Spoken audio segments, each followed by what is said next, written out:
students, today the discussion is regarding biotechnology unit. So what is exactly the news, students? What about assisted reproductive technology? And such kind of a fertilization is basically called as in vitro fertilization. Now what difference is there between surrogacy and assisted reproductive technology? Then what is bioprinting? Bioprinting is, that means you are using the layers of material which are basically the cells, which are basically the tissues, the living structures.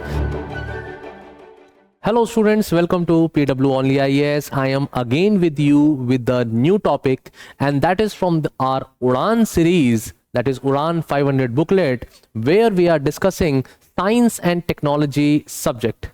So students, today the discussion is regarding biotechnology unit. So it is one of the very important unit in your exam, for the prelims exam context, I should say. And yes, this at least one or two questions are there from this particular subunit. So let us discuss this particular unit with the current affairs of the last 1 year, particularly which are relevant for our exam point of view. First topic is with respect to assisted reproductive technology. So what is exactly the news, students? The news is that particularly the Ministry of Health and Family Welfare has gathered the data for the states. In fact, asked the particular state to gather the data for the states and UTs regarding the single women, whether they are divorcees or they are widows, and unmarried women whosoever is using assisted reproductive technology, to evaluate this particular act of 2021. The context is this, however, whatever may be the news, the topic, the focus area is assisted reproductive technology, from where a question can be asked.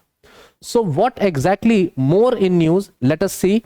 There are specific, basically the ministry has notified that there are many regulations and amendments, rules of 2023 under this particular act. So remember the act, remember the year, that can be somewhere be asked. What about assisted reproductive technology? What this technology is all about? Let me first tell you that particularly the people who are not able to have children. Let us suppose take an example of a couple. This couple is not able to have their own child. This is the scenario. And in this context, the scientific word here will be infertile, right? So this couple is infertile. They're not having the children. Now they want to use this technology of art. So we call it as art, assisted reproductive technology. So there, in case of males and female, what happens is specific. Let us suppose, I also give you the reason behind this. Let us suppose one of the reason is that the fertilization is not happening. Fertilization is not happening within the body of the female. This would be one of the general conditions because of which the particular couple is not able to have their children. So this is the situation. So in this case, what happens is, from males, the semen,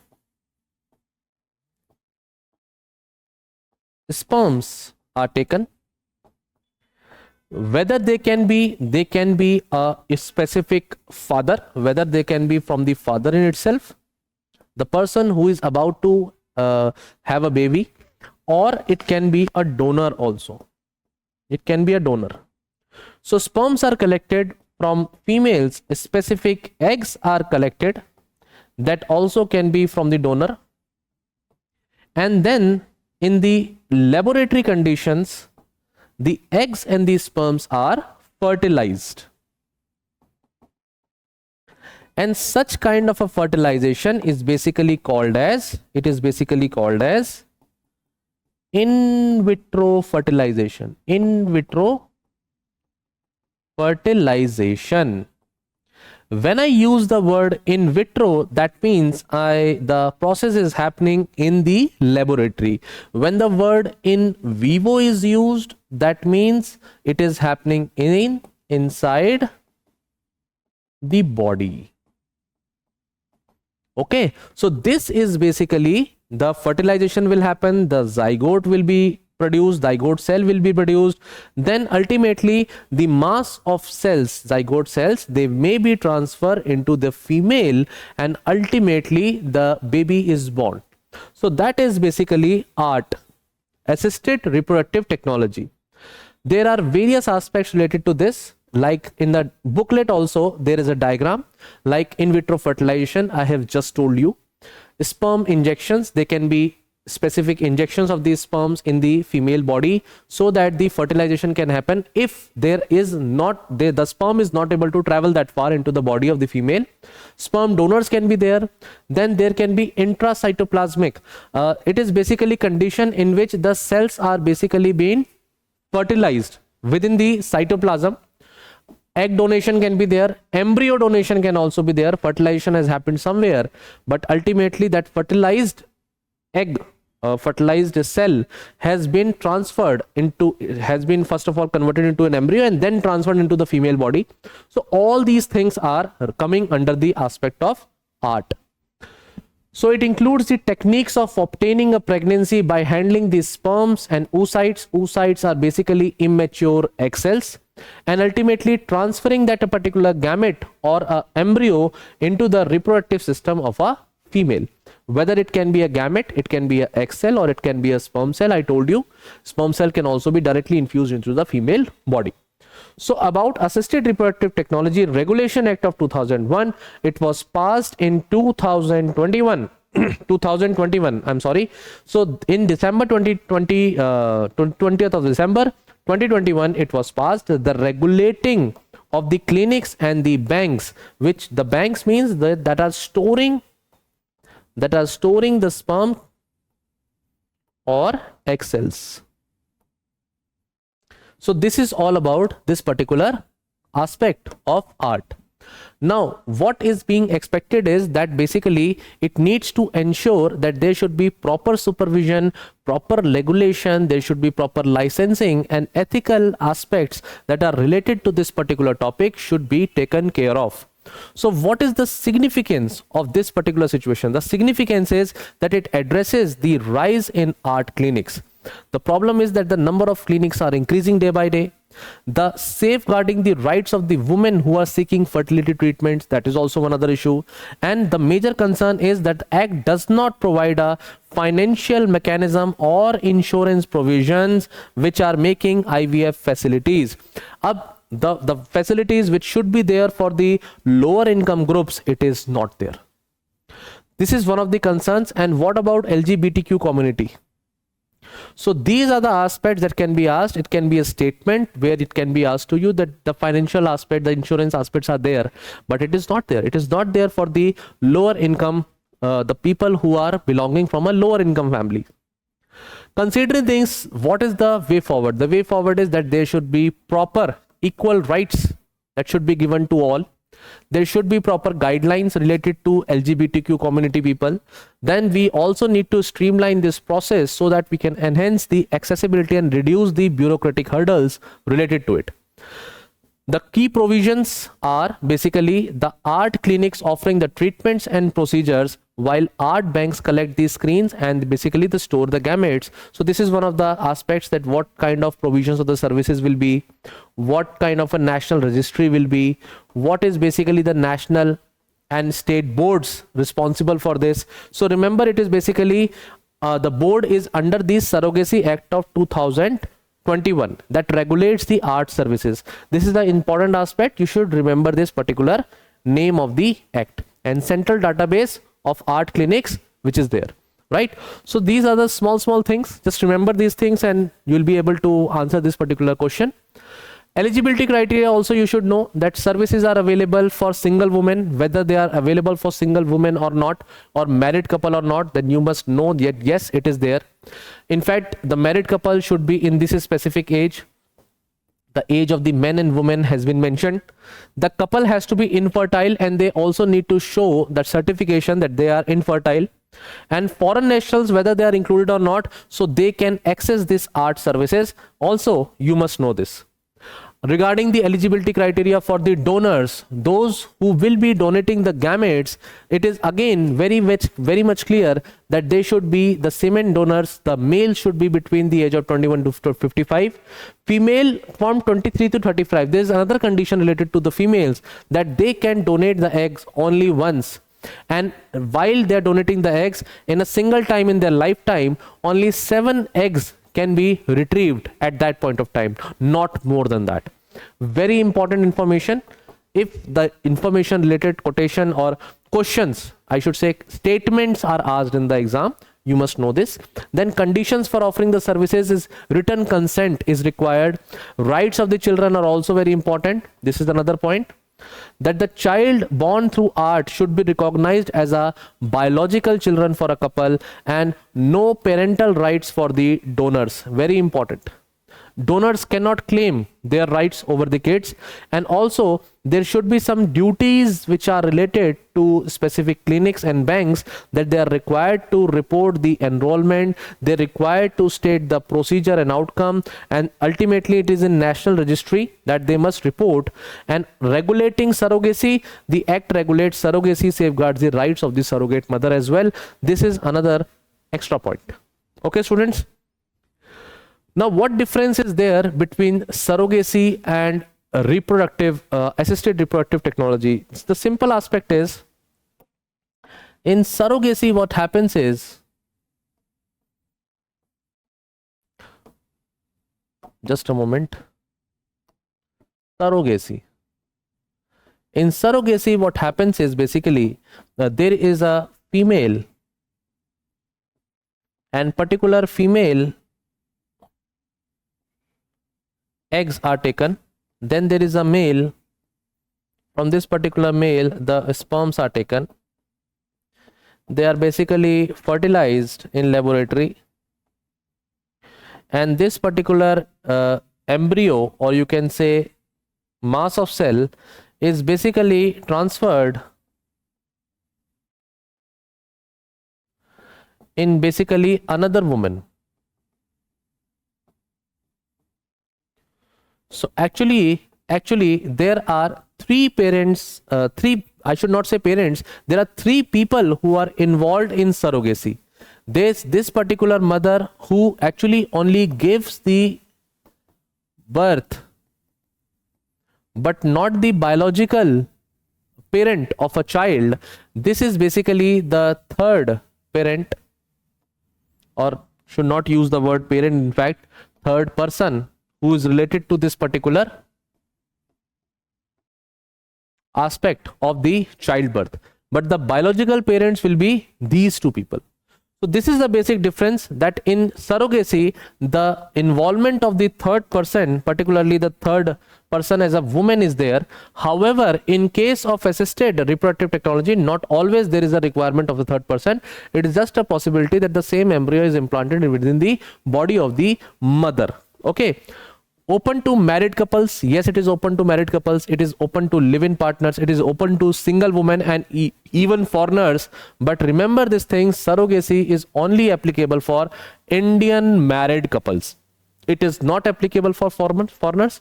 It is not applicable for single mothers, even for live-in partners. Very important aspect. Then embryos may be genetically linked to intended parents. Yes. Surrogacy, the biological mother is different from that particular mother who gives the birth to a child. More importantly, the particular arrangement where surrogate carries the baby for others, that is a surrogacy, but the medical procedures which are there in case of the people who are suffering from infertility, that is IVF. Okay, students, that is the first topic. The second topic is biomanufacturing and biofoundries. Basically, what in recently the Finance Minister of India proposed a new scheme for biomanufacturing and biofoundry. That is in the budget 24-25. And what are, you just know the definitions of biomanufacturing. These are the use of the biological systems that have been engineered or are used outside their natural context to produce a product. You are using the specific biological processes to produce a product, and using the living systems, particularly the microorganisms or cell cultures, so that a specific particular commercial scale background product can be produced. I'll take an example of insulin. Insulin is basically can be produced within the cells of a bacteria, a microorganism, and then this particular from the microbial cells, insulin can be produced and marketed into the in small bottles to the public. That will be a biomanufacturing. Okay, let's take one example. So it involves the host organism, its selection, its growth, and its genetic modification for product extraction. So let us take an example of a gene. This particular gene, let us suppose it produces insulin. So this gene is basically producing a protein. The name of the protein is insulin. I will use this particular gene and put it inside the genetic material. Let us suppose this is a plasmid vector. It's a plasmid vector. It's a extra chromosomal DNA, and I put this particular gene inside here. Okay, I put this gene here. So this is the gene. I put this gene here, and then this, after the transformation method, transformation step, this particular plasmid is placed inside the bacteria cell. So inside the bacteria cell, you are placing this particular plasmid. Okay, and this is basically what? This is the, just a moment. This is basically what is a gene for insulin. Then this particular recombinant cell, this recombinant cell is going to produce its copies, and ultimately within this particular cell, the protein insulin will be produced. And ultimately what you will do cell lysis, and you will break down the bacteria cells to extract the protein, and ultimately you purify the protein. So this is how you are producing the insulin, purified insulin, and you can market it, right? So this is one way. So this product, this kind of a product will be called as biomanufacturing. So what you are doing, you are selecting the host, you are doing the growth optimization, how the bacteria is going to grow, you doing the gene manipulation, genetic modifications. So it can be applied to industries of pharmaceuticals. These particular pharmaceuticals, why we are applying it? Because these pharmaceuticals use microbes for the production of the drugs, or maybe for the testing of the drugs. Biofuels, we can use microbes for producing bioethanol. Is it so, sir? Yes, it is absolutely possible. Even we can produce biodiesel. We can use these particular microorganisms for producing enzymes, chemicals, anything. So synthetic biology is now involves the creating the genome, redesigning organisms, and everything is possible with respect to biomanufacturing and biofoundry. So what is biofoundry? You just understood the term biomanufacturing. Within the biofoundry, the facility where biomanufacturing integrates the automation. So when the automation part comes in, where the equipment is high throughput, designs are there, construction aspect is there, and the testing of the biological systems are there, they are called as biofoundry. The integration with the automation, the technology where you are automating the things.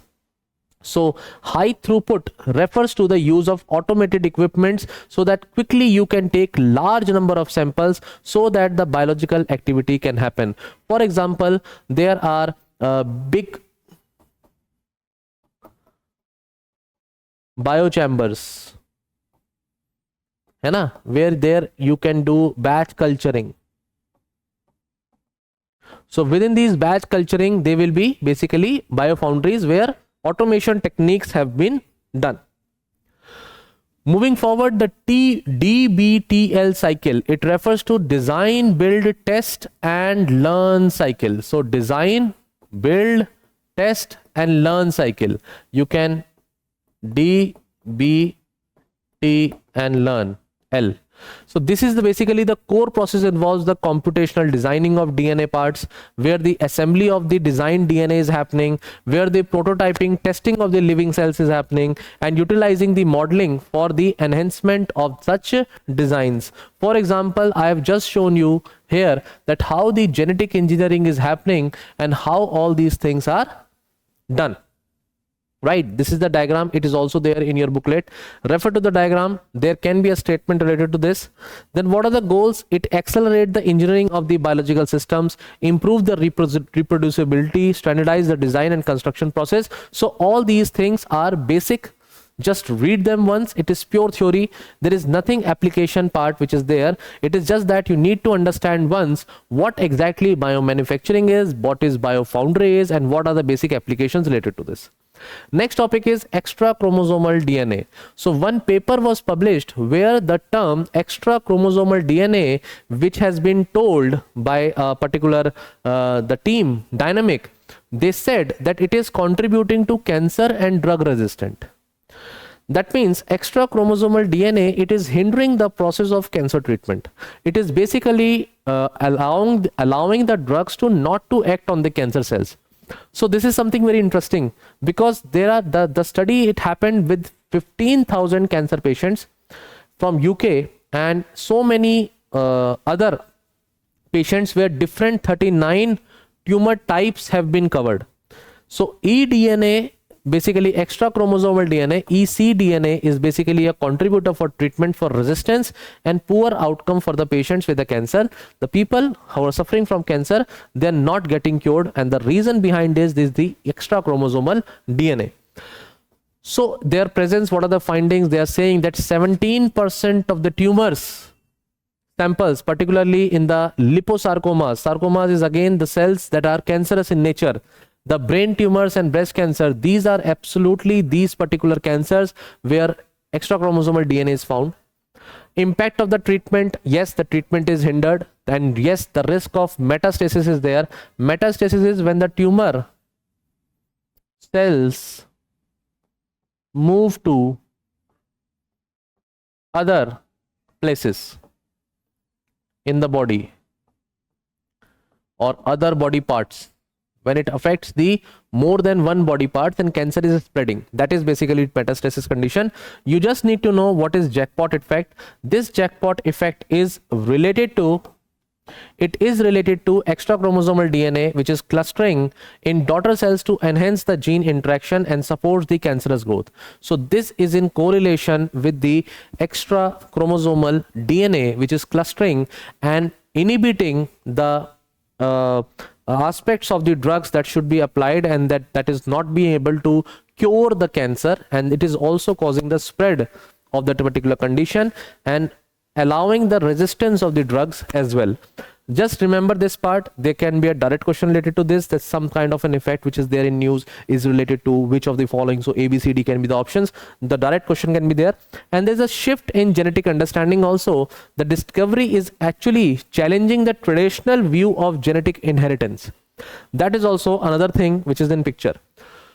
So transcription role, one of the aspects, the transcription process aids in coordinated segregation of extra chromosomal DNA into the cell division. So transcription, you must know that from DNA, when you move to mRNA, such an step is called as transcription.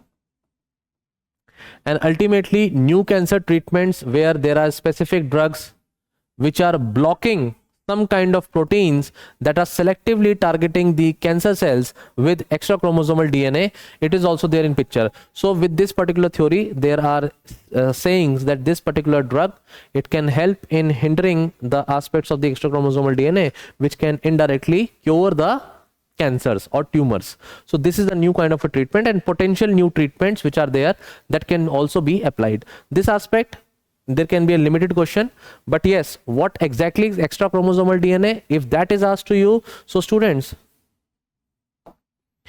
if I tell you that this is a particular cell and this is the nucleus of the cell, let us suppose this is the nucleus of the cell. So basically within the nucleus of the cell there are some chromosomes, right?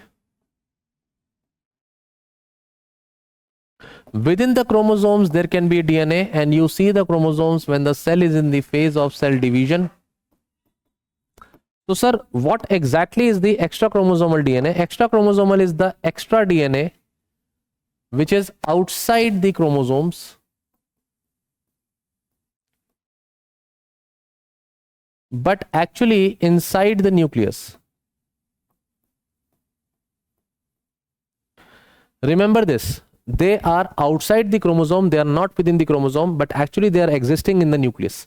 They are called as extra chromosomal DNA. Okay, so this is the DNA which is there. DNA stands for deoxyribonucleic acid, and that is basically our genetic material, right? Moving forward to topic number 3, in fact topic number 1, 2, 3 and 4, fourth topic. Yes, so moving to the fourth topic, it is 3D printing brain tissue. So something which is there in news is that the world's first 3D printed brain tissue has been made, and it mimics the function of the human brain. There was already a old news where the 3D printed heart was used for the patient, and now the news is in context to 3D printed brain tissue. So then the question again comes up that what are the basic applications of 3D printing? And one of the applications of 3D printing is that we can actually print the organs of the body.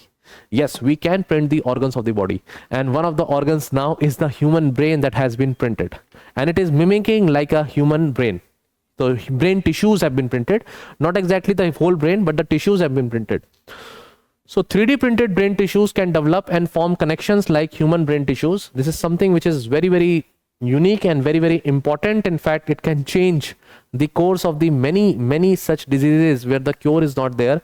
For example, the disorders like Alzheimer's disorders, Parkinson's disease, whatever may be the neurological diseases which are there, they can be cured now with this particular possibility. And what about what is 3D printing and 3D bioprinting is that in the layers additive manufacturing technique which is there, in which you just like the ink in a printer, you put the material, required material, it is basically going to print in layers, and a very micro layers will be printed one over the another, and they will be like, it's already mentioned, 3D objects of layer by layer from a computer generated designs. And yes, the designs has to be computer generated, and aiding the material instead of cutting the large block or subtractive manufacturing.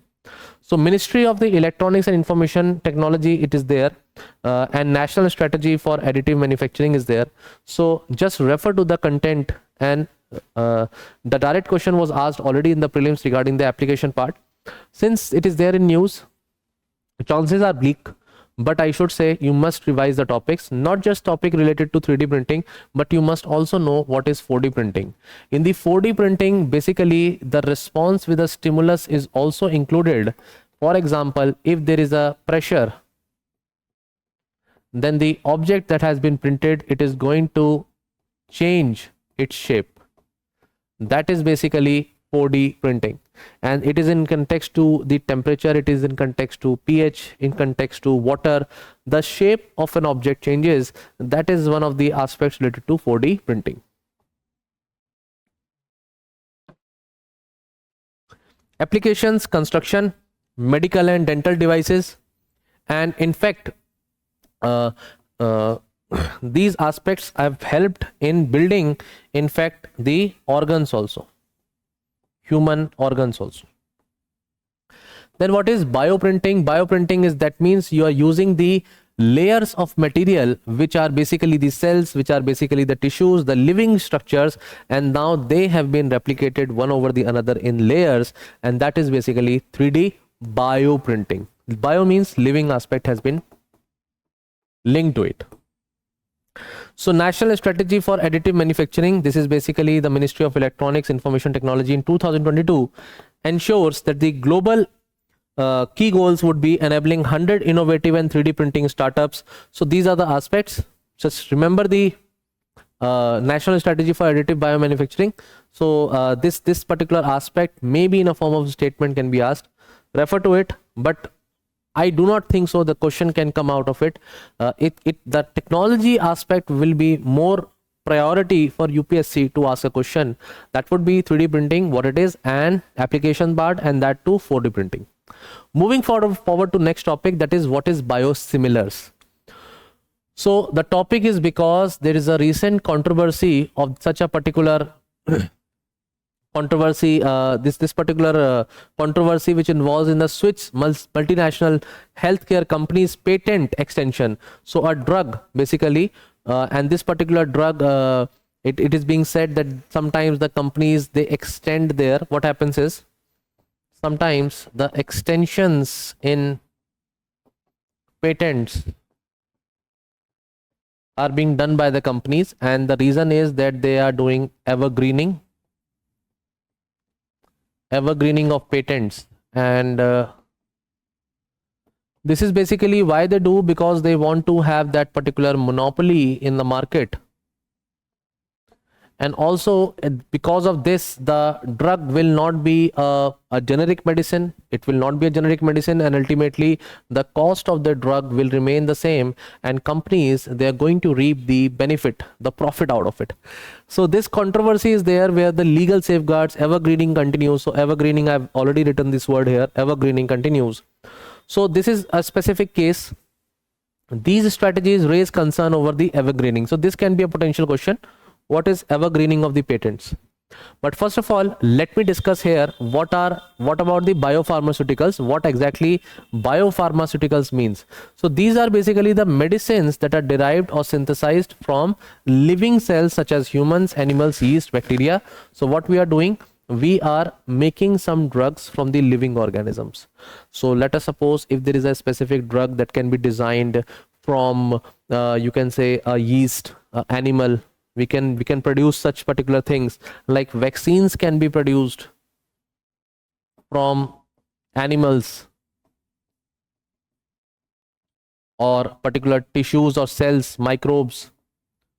So all that will be called as biopharmaceuticals, and they play a crucial role in treating the chronic disease like cancers and particularly diabetes. So what are biosimilars? These are the biological products. These are the biological products that are basically highly similar.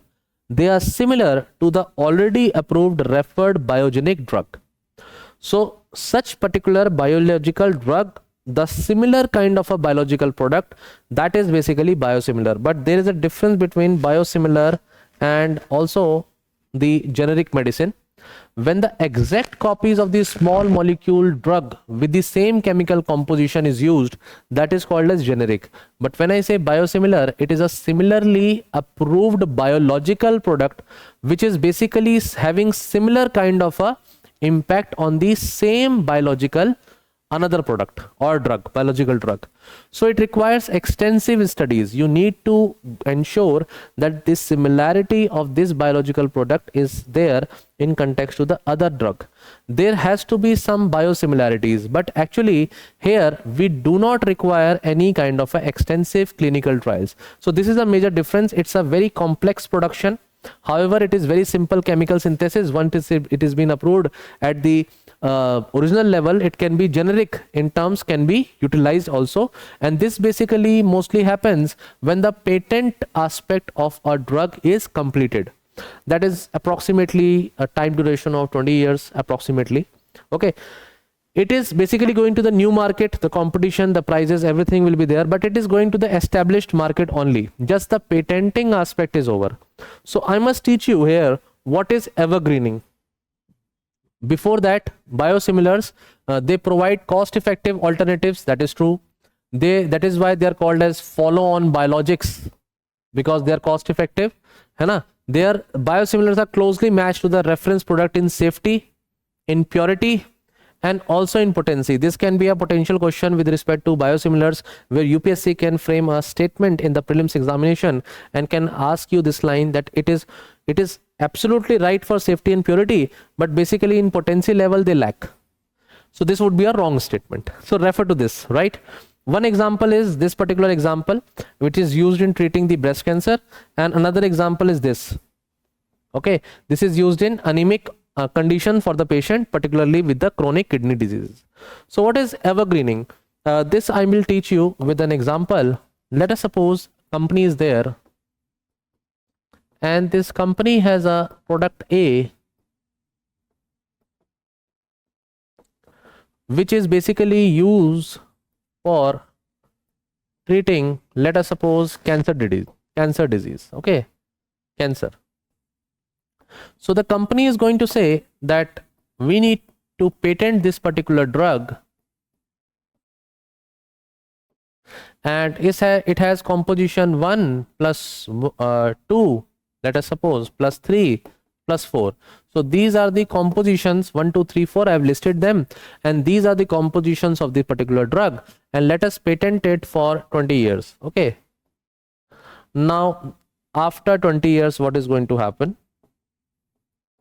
After 20 years, definitely it is a effective drug. People are here waiting for this particular drug to become generic now. Right, people are waiting that this particular drug should come into the market, and ultimately after 20 years its cost is also going to reduce because the patent will be over.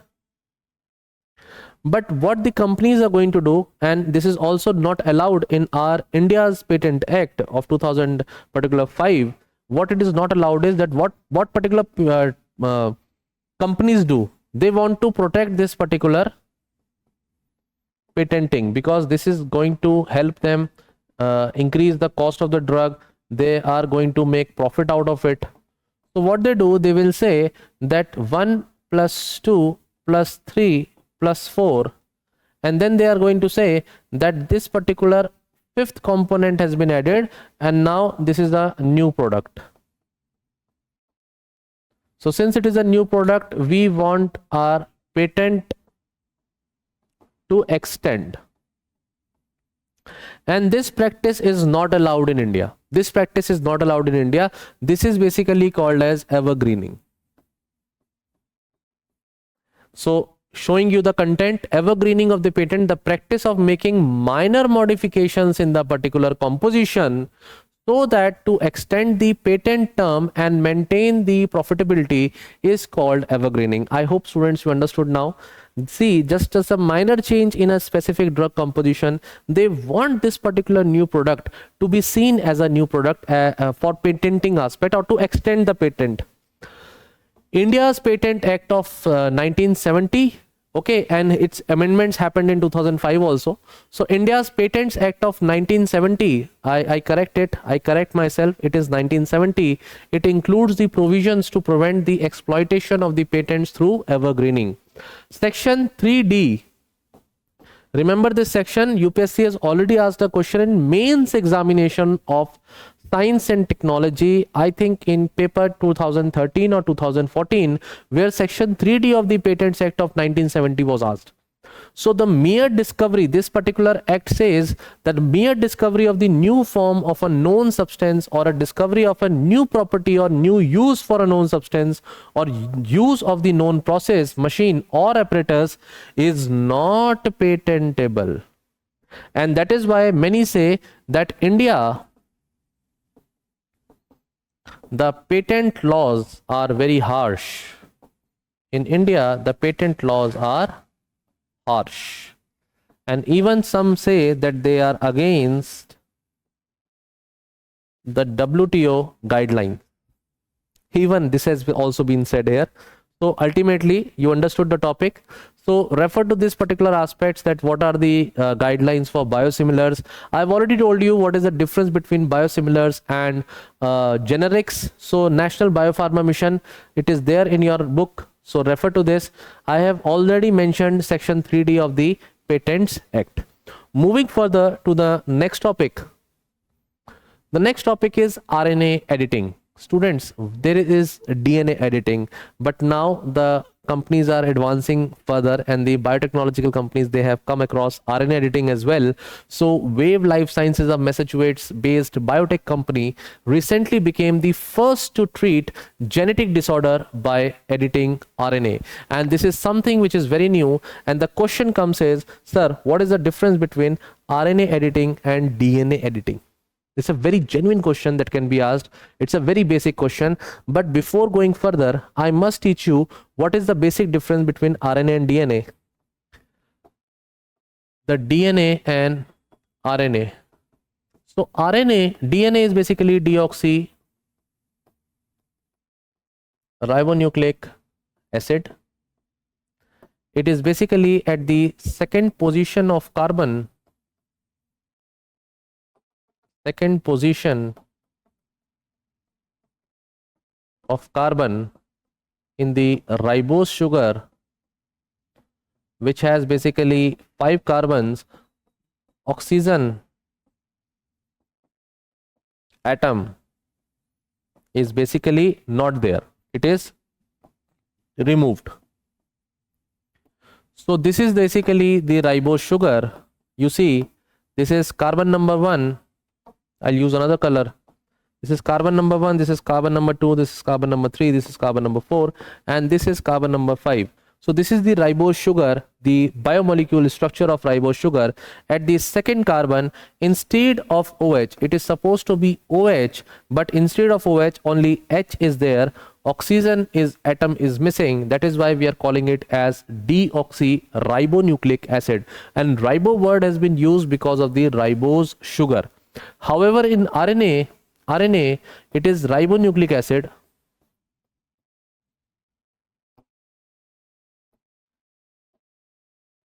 The second position hydroxyl group is present. The second position hydroxyl group is present. Oxygen atom is not missing. Then they are generally they are single stranded. But not always. Remember the word, they are generally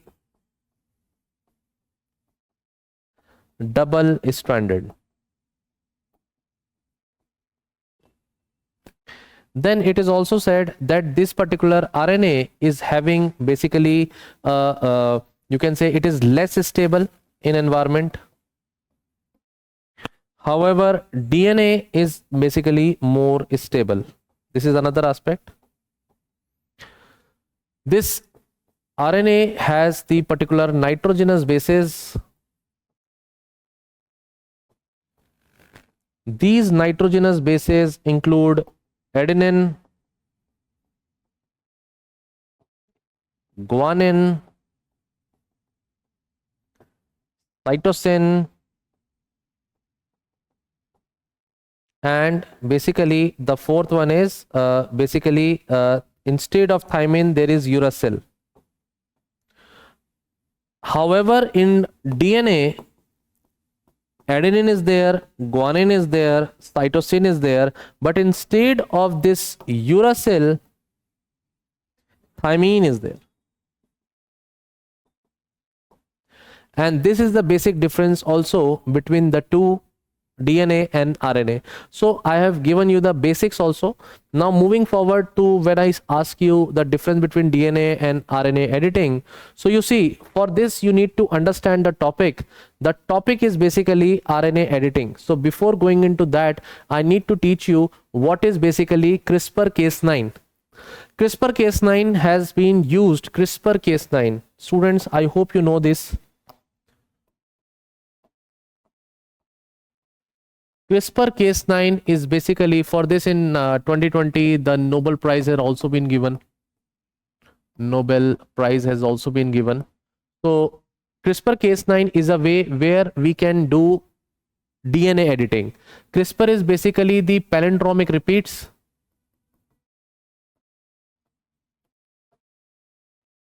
In the sequence, and Cas9 is basically the enzyme. So this is basically used to do the cutting part. So CRISPR shows the Cas9 where exactly the cut can be placed, and enzyme Cas9 does the cutting part.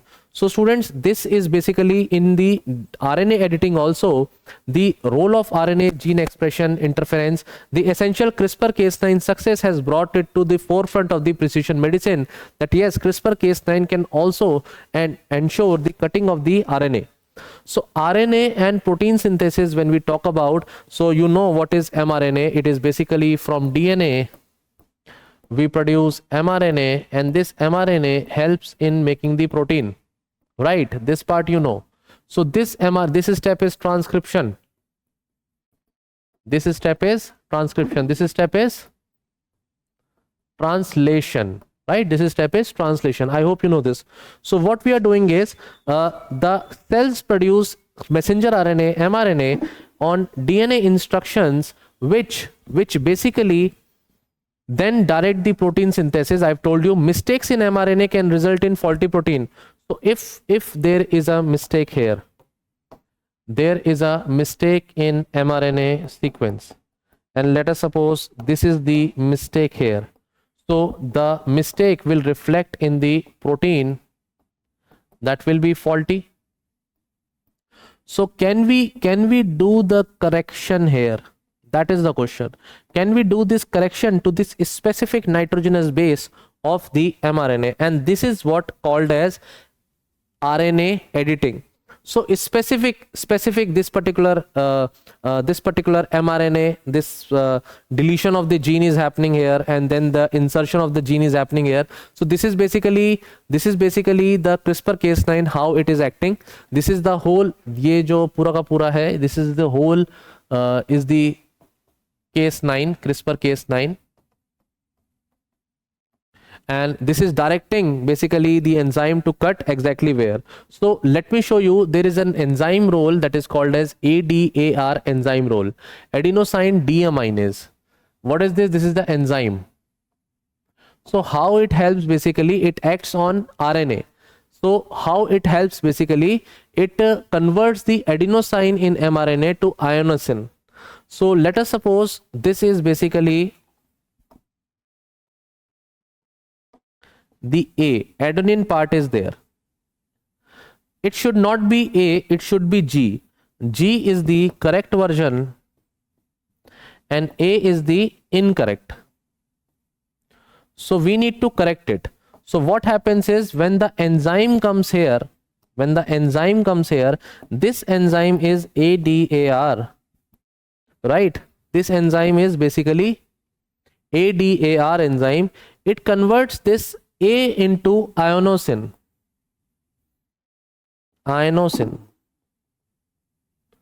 right? And when this is basically inosine, then this particular inosine is going to interact with it is going to behave like a guanine. It is going to behave like a guanine. That has been written here, that which mimics the guanine. It mimics the guanine. So what we have done? We have done the correction. Alteration can correct the mutations. It can help the cells to produce functional proteins. Guide RNA, what does it does? It directs the ADR to specific mRNA site for the targeted correction. So just like CRISPR-Cas9, where CRISPR is basically doing the direction part and Cas9 is doing the cutting part, here guide RNA is directing the ADAR so that the specific cut can be done whatever place we want to do it. What we can do is, we can do additions of the gene, we can do deletions of the gene, and even we can do the substitution of the gene. We can exchange the nucleotide. In this condition, what we have done, we have exchanged the nucleotide. Refer to this particular diagram. Now refer to this particular diagram. We can insert a gene, we can delete a gene, and we can even exchange the particular nucleotide. Right? So moving further to the next topic. The next topic is JIDA commitments. What are these commitments? Refer to them as they are related to antimicrobial resistance. So fourth global high level ministerial conference on AMR, antimicrobial resistance, when microbe have become resistant, and wrapped up the adoption of the JIDA commitments, where we want the practical, actionable and cross-sectorial steps to ensure that the health issues can be treated. So this can be in itself a question, that the commitments are related to which particular topic. The answer to that question will be AMR. So strategy is basically the JIDA commitments are extensive framework on international actions using One Health strategy. Now the students may ask, what is One Health strategy? It is basically, you can make this particular diagram for One Health strategy. One Health approach is that we are looking for the people. We want to look for the planet also, and we also want to look at the animal health. Animals health is important, planet health is important, and the people's health is equally important. And when we are focusing on the three aspects, that is basically the One Health approach. So direct question can come up from this particular topic. JIDA commitments, what are they related to? They are related to antimicrobial resistant. Commitments seek to convert the United Nations General Assembly's high-level meeting on AMR political declaration into actionable pledges so that immediate action can be taken. So about AMR and this particular conference, so the key international events aim for addressing the threat, the problem of antimicrobial resistance. One Health AMR Learning Hub, we are trying to make the best practices of the nations so that they can come forward. One Health approach, I have just told you what is One Health approach, the cohesive integrated strategy designed for maximizing the sustainably balance of the people, animal and ecosystem. Environment, animal and the people health is equally important. An independent evidence panel for AMR action by 2025 to prevent the repeated efforts from being made. Okay, and national AMR coordination mechanism, which is also a long-term guaranteed funding in context to the topic. Next topic is CAR T cell therapy. So the first commercial patient who underwent CAR T cell therapy is declared cancer free, and this is a very good news. And the topic that comes up again into the news is CAR T cell therapy, what it is, and the answer to this CAR is chimeric antigen receptor. Remember this, CAR stands for chimeric antigen receptor. So refer to this diagram. This diagram itself is enough to explain this particular topic. So what we are doing, we are taking the T cells of the patient. T cells of a patient. Why we are using these particular T cells? The reason is that these are the lymphocytes. These are the lymphocytes. There are basically two types of lymphocytes, bache.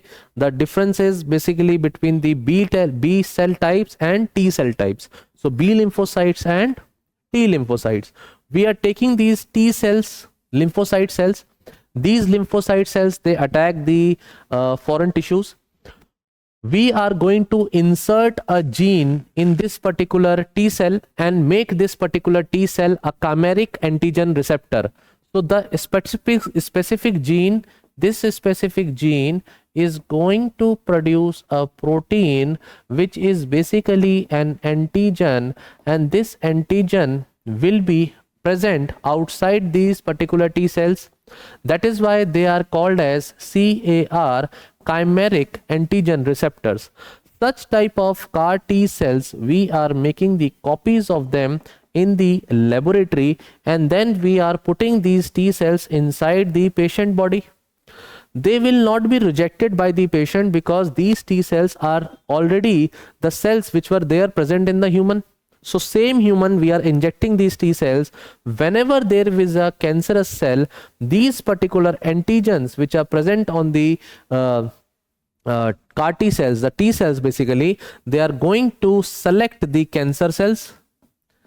Cancer cell antigens will be detected, or outside surface antigens will be detected,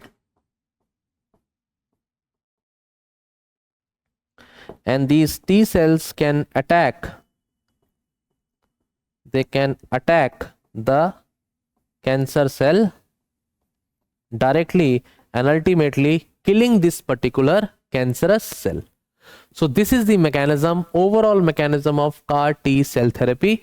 So refer to the topic. I have given you the crux, I have given you the idea related to the topic. So this particular CAR T cell therapy, you must know, it is just like a living drug. It is like a living drug. The patient's T cells are collected and genetically modified to potent cancer fighters known as CAR T cells. And ultimately, this will be used as a therapy. So if somebody asks you the reduced chemotherapy need, so it lowers the reliance on chemotherapy, it will be cost effectively. Initially the cost can be high, but yes, the overall cost can be reduced. The success rate is very high. There are some concerns that therapy is highly expensive right now, but yes, over the period of time, the cost can be reduced, and it can cause some side effects like cytokine release syndrome. So if there is a spike in cytokines in our body, they are not good for our body. There is also one possibility, but yes, the long-term side effects can also be there, we are not aware of, but these points can be taken care of over the period of time, and this could be a effective treatment. Next topic is 𝐂𝐶𝐍 and Lifengenia, the first CRISPR-based gene therapies. So they have received the approval from the United States of FDA for sickle cell anemia and thalassemia.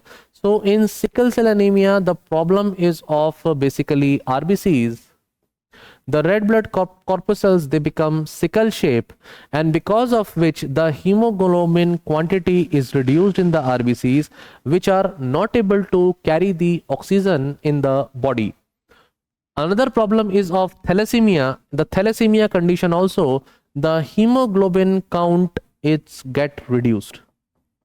So for that, there is a specific CRISPR based gene therapy which is there. So it is developed by Vertex Pharmaceuticals, right? CRISPR therapeutics, and CRISPR-Cas9 to edit the patient's blood stem cells, and ultimately this therapy modified the blood stem cells to transplant them back. This is one way of doing this particular treatment, so that the problem of hemoglobin and the problem of RBCs can be taken care of, and beta thalassemia problem can be taken care of. So refer to the topic. It's a very direct topic. In fact, the basic words can be asked to you that they are related to what. So they are related to basically the treatment of the diseases like anemia, sickle cell anemia, and beta thalassemia.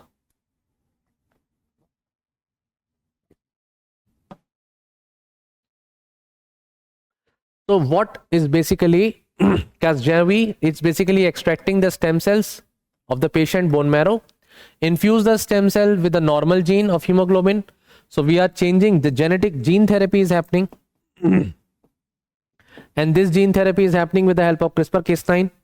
Then receiving the patient's new stem cells in the bone marrow, and ultimately the patient completely gets recovered. Right? It is basically, this is developed by another company. It uses the lentiviral vector, a gene delivery vehicle for genetic modification, and similar process is going to happen. So what is gene therapy and gene editing? It is basically editing of the DNA and changing the DNA. Gene therapy is replacing the defective gene.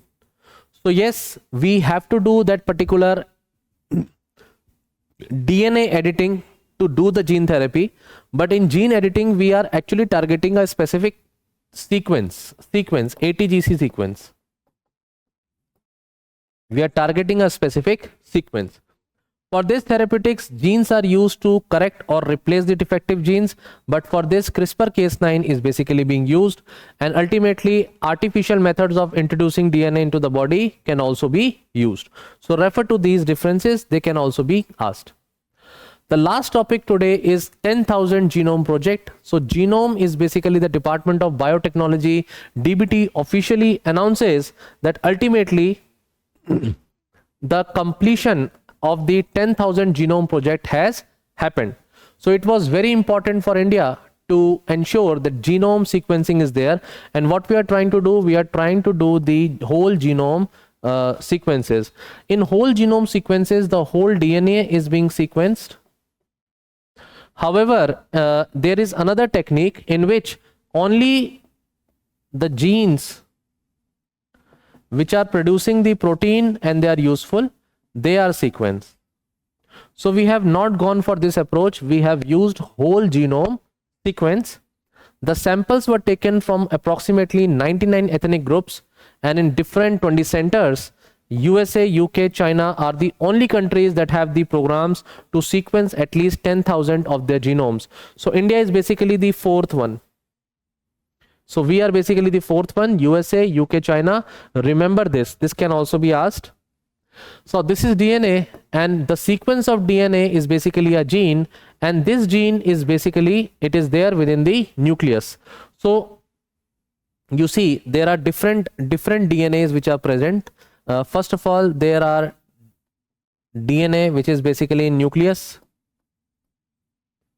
Then the DNA is also there in mitochondria. Remember that in mitochondria also there is DNA, right? And within the cytoplasm also some DNA can be present.